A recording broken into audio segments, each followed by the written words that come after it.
Hello everyone, welcome back to the lecture. इस lecture में ना हम roles and responsibility of a costing engineer को देखेंगे। कॉस्टिंग इंजीनियर मतलब you can call him as a estimation engineer. उसका जो बड़ा रोल होता है क्यूएस इंजीनियर होता है। तो क्यूएस इंजीनियर मतलब उसमें आपको अ, बहुत सारे रोल्स एंड रेस्पॉन्सिबिलिटी होते हैं। पर ये जो मेरा कोर्स में मैं बेसिकली आपको क्वांटिटी टेक ऑफ कैसे करना है, मोड ऑफ मेजरमेंट क्या क्या होता है, ये सारी चीज हम बात करेंगे। ठीक है। जब भी आपको जॉब मिलता है तो आपका क्या क्या रोल्स एंड रेस्पॉन्सिबिलिटी होता है और आपको क्या क्या पता होना चाहिए वो मैं आपको एक्सप्लेन करूँ। First is reading of construction drawing. जितने भी कंस्ट्रक्शन के ड्राइंग्स होते हैं, फुटिंग हो गया, column, beam, slab, staircase and उसको पढ़ना आना चाहिए आपको। क्योंकि जब तक आपको ड्राइंग नहीं पढ़ोगे आप एस्टिमेशन नहीं कर सकते हो, क्वांटिटी टेक ऑफ नहीं कर सकते हो। ठीक है। तो इस वाले कोर्स में मैं आपको थोड़ा थोड़ा ड्राइंग रीडिंग कराऊंगा, क्योंकि मेरा ड्राइंग रीडिंग का ही सेपरेट कोर्स है जो 30 घंटे का है। यार इन डेप्थ तो एक्सप्लेन नहीं करूंगा, पर जितना इस ड्राइंग में इस कोर्स में चाहिए वो मैं आपको एक्सप्लेन करूंगा। सेकेंड इज आपको working out detail measurements using AutoCAD करना आना चाहिए। तो इसमें मैक्सिमम चीजें मैंने कवर किया। ऑटोकैड से आपको डायमेंशंस कैसे लेना है, फिर एरिया कमांड को कैसे यूज करना है, पेरीमीटर कमांड को कैसे यूज करना है, वो सारे चीज मैंने यहाँ पे आपको कवर किया। तो ये सारी चीज आपको पता होना चाहिए। Next is understanding the, excuse me,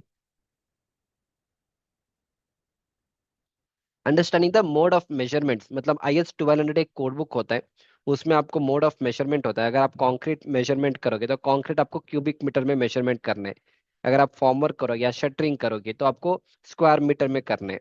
तो कितने तक आपको लेना है, कहाँ पे क्या डिडक्शन करना है, वो सारी चीज आपको IS 1200 वाले कोड बुक से मिलेगा। वो भी मैंने अपने कोर्स में कवर करके दिया है। Next is preparation of a bar bending schedule, is very important. आपको पूरे बिल्डिंग का बीबीएस बनाना आना चाहिए।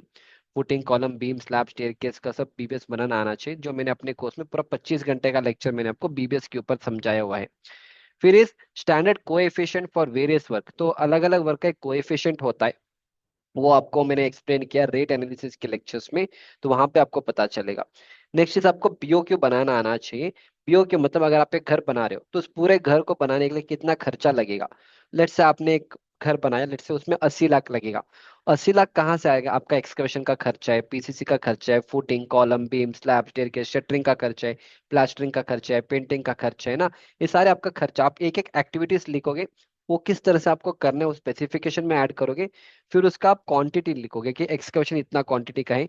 कॉन्ट्रैक्टर ने लेट से 300 रुपये लिया पर क्यूबिक मीटर के लिए, आपके पास लेट से 50 क्यूबिक मीटर का एक्सकवेशन है। तो 300 × 50 करोगे तो कितना हो जाएगा? 15,000 हो जाएगा ना। सॉरी, 1.5 लाख रुपए कुछ हो जाएगा। तो ये आपका अमाउंट होगा। इस तरह से हर एक एक्टिविटी का आप अमाउंट बनाओगे, वो आपका बिल ऑफ क्वांटिटी BOQ होता है। ठीक है।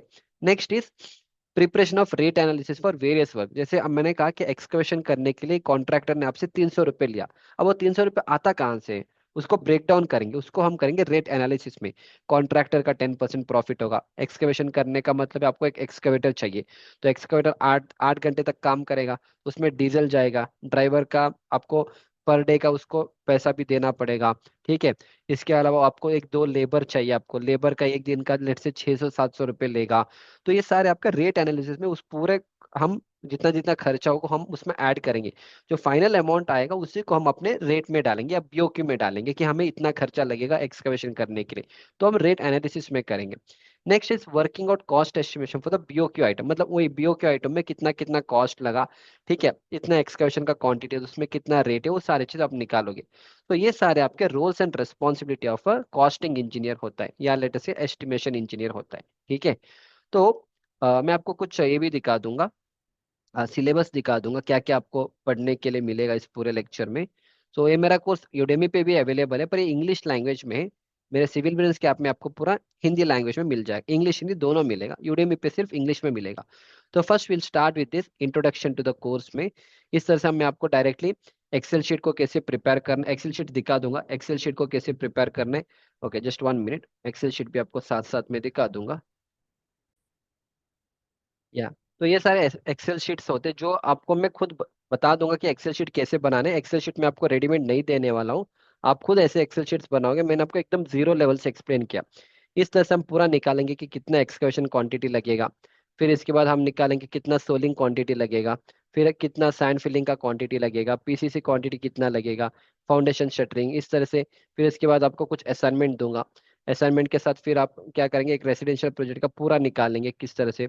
ठीक है। इसके साथ साथ फिर हम क्या करेंगे, प्लास्टरिंग का कितना लगेगा, एक्सटर्नल प्लास्टरिंग कितना लगेगा, उसमें कितना डिडक्शन करना है, पूरा मटेरियल का कॉस्ट कितना लगेगा, कंक्रीट कितना लगेगा, सीमेंट कितना लगेगा, सैंड कितना लगेगा, एग्रीगेट कितना लगेगा, टोटल मटेरियल कॉस्ट कितना लगेगा, ये सारे चीज करेंगे। इसके साथ साथ फिर हम इसमें क्या करेंगे, और रेट एनालिसिस करेंगे। तो रेट एनालिसिस और बीओक्यू दिखा दूंगा आपको। फिर ये पूरा आपका रेट एनालिसिस होगा कि अगर आपको 1 क्यूबिक मीटर M10 ग्रेड का कंक्रीट करना है तो उसमें कितना खर्चा आएगा। ये आएगा आपको 7,585। 7,585 आएगा कहाँ से, इस सबको ब्रेक डाउन करना, ये होता है आपका रेट एनालिसिस। फिर हम करेंगे अपने कॉस्टिंग। तो हम छोटे मोटे कैलकुलेशंस करेंगे कि प्लास्टरिंग का कितना खर्चा आएगा, उसको कॉस्ट पर स्क्वायर फीट कैसे निकालोगे, कॉस्ट पर क्यूबिक मीटर, ये सारे चीज हम निकालेंगे। शटरिंग का मटेरियल कितना चाहिए, ब्रिक वर्क का क्वांटिटी कैसे निकालोगे। ठीक है, ये सारी चीज रेडीमेड मैं आपको बता दूंगा, ये सब एक्सेल शीट कैसे बनाना है आप खुद ही बनाओगे। फिर ये पूरा बीओक्यू रहेगा। इस बीओक्यू में टोटल उस बिल्डिंग को कितना खर्चा लगेगा, क्या क्या मटेरियल्स है आपका, आपको ड्रेसिंग करना पड़ेगा, एक्सकेवेशन करने का काम है, फिर आपको कंक्रीट का क्या क्या काम है, शटरिंग का क्या काम है, ब्रिकवर्क का कितना काम है, प्लास्टरिंग का क्या काम है, फ्लोरिंग का क्या काम है, पेंटिंग का क्या काम है, रीइंफोर्समेंट बीबीएस का क्या काम है, सब कुछ मिला के इतना पैसा लगेगा। फिर ये आपका पूरा बीबीएस में आपको समझा दूंगे, पूरा फुटिंग का बीबीएस है। इसी तरह से पूरा हम कॉलम का बीबीएस करेंगे। ओके। फिर इसी तरह से बीम का पूरा बीबीएस करेंगे। इस तरह से पूरा बीम का बीबीएस आप खुद बनाओगे। इस हिसाब से कितना आपको खर्चा लगेगा, कितना स्टील चाहिए, वो सारे क्वांटिटी हम यहाँ पे निकालेंगे कि इतना टोटल प्लिंथ बीम में इतना सरिया आपको लगेगा। ये स्लैब का बीबीएस है पूरा। ठीक है, ये सारे स्लैब का बीबीएस है। एंड इसके बाद ये वन वे स्लैब का बीबीएस है पूरा। ये सारे आपका वन वे स्लैब का बीबीएस है। इसके बाद आपको फर्स्ट फ्लोर का पूरा स्लैब का रीइंफोर्स, इस तरह से मैं ड्राइंग के साथ आपको एक्सप्लेन करने वाला हूँ। फिर इसके साथ आपको स्टेयरकेस का हो जाएगा। फिर 2 वे स्लैब का आपका बीबीएस हो जाएगा। ठीक है, ये भी आपका 2 वे स्लैब का बीबीएस है। इस तरह से पूरा बीबीएस निकालेंगे कि कितना स्टील लगेगा एंड ऑल।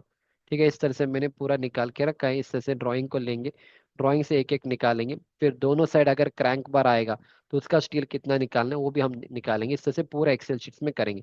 जो चीज मैंने आपको समझाया था उसका पूरा देखो, इसमें कुछ असाइनमेंट्स भी दूंगा आपको। फिर स्लो फुटिंग का एस्टिमेशन कैसे करोगे। फिर इसके बाद आपको प्लिंथ बीम का पीसीसी, फिर ग्राउंड फ्लोर का हो जाएगा। स्टेयरकेस का शटरिंग क्वांटिटी कैसे निकालोगे, फिर ब्रिकवर्क का पूरा क्वांटिटी, लिंटर का क्वांटिटी, स्कर्टिंग का, वॉल डैडो, वाटर प्रूफिंग। फिर पूरा फुटिंग का बीबीएस है। फिर ये पूरा आपका कॉलम का बीबीएस है। इसमें हमारा 2 leg, 4 leg, 6 leg, 8 leg, 10, 12 leg का स्टीलअप का भी निकालेंगे। फिर आपका पूरा बीम का बीबीएस है। एंड इसके बाद स्लैब का ये पूरा बीबीएस है आपका। फिर ये आपका स्टेयरकेस का बीबीएस है। ये आपका कुछ मिसेलेनियस टॉपिक्स है अपने बीबीएस का, स्लैब का, one way slab, 2 way slab, crank bar. फिर ये पूरा आपका कॉस्टिंग एंड रेट एनालिसिस का है। फिर ये पूरा आपका बीओ की प्रिपरेशन का है। एंड फिर ये आपका रेट एनालिसिस मास्टरी का है। ये आपका मटेरियल एस्टिमेट है, जैसे सीमेंट सैंड एग्रीगेट कितना लगेगा ठीक है, यूनिट कन्वर्शन कैसे करोगे, वो सारे चीज जो मैंने आपको यहाँ पे दिखाया था, ये सारी चीज, कॉस्टिंग वाला पार्ट, ये वाला चीज वहां पे हम कवर करेंगे। ठीक है, तो ये पूरा इंट्रोडक्शन पार्ट था इस लेक्चर का। तो इस पूरे कोर्स में आप ये सारी चीज पढ़ने वाले हो, ये पूरा निकालोगे आप कितना कितना लगेगा, पेंट एंड ऑल, ये सारी चीज आप ही बनाओगे। मैंने आपको एक्सप्लेन भी किया कि जीरो लेवल से एक्सेल शीट कैसे बनाना है। एक्सेल शीट आप ही को बनाना होता है, थोड़ा टाइम लगेगा, मेहनत आपको करना पड़ेगा। ठीक है, दैट्स इट।